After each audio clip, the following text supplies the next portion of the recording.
Bayangin deh, sebuah ruang sidang Perserikatan Bangsa-Bangsa yang super megah.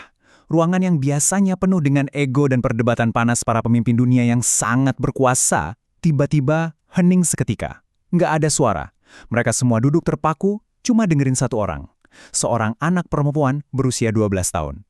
Nah, melalui pembahasan materi kita kali ini, kita bakal ngebendah gimana pidato berdurasi 6 menit ini benar-benar sukses membungkam tokoh-tokoh terkemuka dunia. Mari kita mulai. Oke, jadi anak perempuan ini namanya Seven Suzuki. Waktu itu, dia berdiri di hadapan para delegasi Konferensi Lingkungan Hidup PBB buat mewakili kelompok kecil dari Kanada, yaitu Organisasi Lingkungan Anak-Anak. Dan tahu nggak apa yang bikin kehadirannya di sana begitu kuat? Transparansinya. Dia tuh sama sekali nggak punya agenda tersembunyi, apalagi motif politik. Dia murni cuma nuntut satu hal yang sangat mendasar, masa depan buat generasinya. Ini bukan soal menang pemilu atau nyari untung di pasar saham, ini murni cuma soal bertahan hidup. 6.000 mil, itu bukan cuma sekedar angka acak loh. Jarak itulah yang harus ditempuh sama Severin dan teman-temannya jauh-jauh dari Kanada supaya bisa hadir di konferensi tersebut. Mereka bahkan ngumpulin dana sendiri buat satu tujuan spesifik ini, ngasih tahu orang-orang dewasa di ruangan itu kalau mereka harus berubah. Sekarang juga. Coba pikirin deh, dedikasi anak-anak umur belasan tahun ini luar biasa banget kan? Rela nyebrangin belahan bumi cuma supaya suara generasi masa depan bisa didengar langsung sama para penguasa. Nah, yang bikin pidato ini makin menarik adalah gimana cara Severin ngebuka argumennya. Dia nggak bawa grafik emisi karbon yang rumit atau data ekonomi ngebosenin, nggak. Dia justru aja ngebawa ketakutan murni dari sudut pandang seorang anak.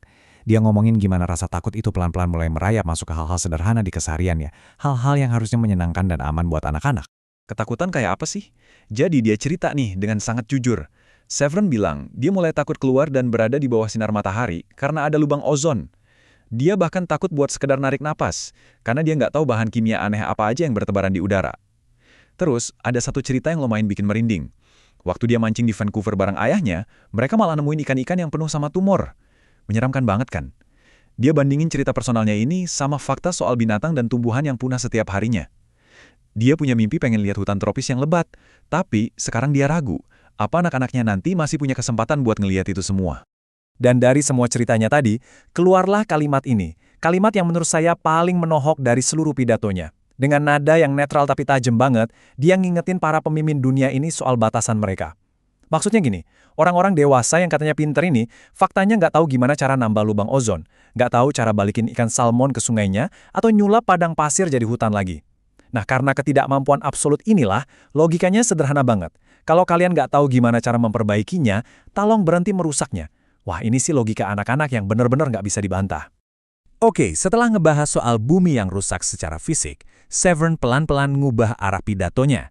Dia mulai nyentuh area yang lebih sensitif, krisis moral dan kesenjangan kekayaan yang super mencolok di dunia. Dia ngebedah gimana sistem masyarakat global ini sebenarnya berjalan dan gimana egoisme kita sendiri yang malah ngehalangin kita buat nyelamatin rumah kita bersama ini.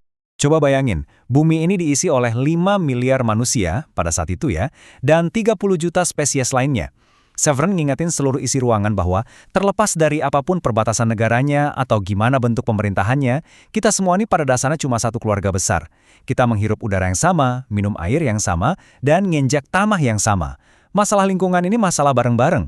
Karena jujur aja, garis-garis batas negara di peta itu nggak ngubah fakta biologis kalau kita semua terikat banget sama sumber daya di planet ini. Terus, Sever ngasih sebuah perbandingan yang wow, lumayan nampar ya. Di satu sisi, di negara maju, kayak tempat asalnya di Kanada, orang-orang hidup super nyaman. Mereka punya segalanya, jam tangan, sepeda, komputer. Tapi sayangnya, mereka hidup di budaya konsumtif yang beli terus buang. Dan ironisnya, seringkali pelit buat berbagi. Nah, kebalikannya, dia nyeritain pengalamannya waktu ketemu anak-anak jalanan di Brasil. Ada satu anak yang bener-bener nggak punya apa-apa, tapi anak itu bilang, kalau aja dia kaya, dia bakal ngebagiin makanan, pakaian, tempat tinggal, bahkan cintanya buat orang lain. Nah, dari kontras yang tajam tadi, Severin ngelontarin pertanyaan yang lumayan bikin panas kuping para delegasi. Dia nanya langsung, kalau seorang anak yang hidup gelandangan di jalanan aja paham soal konsep berbagi, kenapa kita yang hidup bergelimang harta dan punya segalanya masih terus-terusan dikuasai keserakahan? Dia sadar betul kalau tempat lahir kita tuh nentuin garis nasib yang beda banget. Tapi coba bayangin deh, gimana jadinya dunia ini kalau semua uang yang dihambur-hamburkan buat perang, dipakai 100% buat ngilangin kemiskinan dan menjaga kelestarian alam. Pasti beda banget ceritanya. Dan ini ngebawa kita ke poin yang sangat krusial dalam pembahasan kita, kemunafikan. Ya, Kontras antara apa yang diajarkan sama apa yang beneran dilakuin. Di titik ini, Severin mulai ngebongkar standar ganda yang selalu diterapin sama orang dewasa. Pidato yang awalnya cuma terdengar kayak imbauan dari seorang anak, tiba-tiba berubah jadi teguran keras yang langsung nusuk ke akal sehat. Logika yang dia bawa sebenarnya simpel banget loh.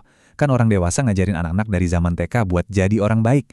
Jangan berantem, kalau berantakan diberesin, jangan nyakitin makhluk lain, dan jangan serakah. Tapi, coba lihat realitas orang dewasa di tingkat global. Mereka lah yang justru bikin perang, nyiptain polusi gila-gilaan tanpa mau ngeberesin dampaknya, ngebiarin hewan-hewan punah, dan numpuk kekayaan buat diri sendiri. Severin nanya dengan sangat berani di ruangan itu, kenapa kalian terus ngelakuin hal-hal yang justru kalian larang buat kami lakuin? Menjelang akhir pidatonya, suasana makin intens. Dia nggak lagi cuma ngejabarin masalah sistemik dunia, tapi langsung ngasih tantangan tatap muka. Dia ngingetin para delegasi soal satu alasan paling fundamental kenapa mereka semua repot-repot ngumpul di konferensi itu. Ya demi anak-anak mereka sendiri kan. Keputusan yang mereka buat hari itu bakal nentuin kayak apa dunia yang diwarisin ke generasi depan. Secara teori, orang tua harusnya bisa nenangin anak-anaknya dengan bilang semuanya bakal baik-baik aja, atau ini bukan akhir dunia. Tapi, ngelihat kondisi planet yang terus-terusan dihancurin, Severin dengan ada sedih bilang kalau orang dewasa sebenarnya udah nggak berhak, dan nggak bisa lagi ngucapin kata-kata penenang itu ke anak-anaknya. Terus, sebagai pukulan emosional terakhirnya, Severin ngutip pesan dari ayahnya yang bener-bener pas banget. Ayahnya pernah bilang, kamu akan selalu dikenang karena perbuatanmu, bukan oleh kata-katamu. Severin dengan sangat jujur ngebilang kalau tindakan destruktif orang dewasa lah yang sering bikin dia nangis di malam hari. Karena para penguasa ini selalu koar-koar kalau mereka sayang sama generasi penerus, Severin nantang mereka. Buktiin dong, wujudkan kata-kata kasih sayang itu lewat tindakan yang nyata, jangan cuma manis di bibir aja. Sebagai penutup dari bedah materi kita kali ini, kita ditinggalin sama satu pertanyaan pamungkas dari Seven Suzuki di ruang sidang itu. Ini benar-benar kisah epik Daud ngelawan Goliat ya. Bayangin, anak 12 tahun ngelawan mesin birokrasi raksasa global. Sekarang, berpuluh-puluh tahun setelah anak itu nempuh 6.000 mil buat nuntut masa depannya, coba kita renungin sejenak.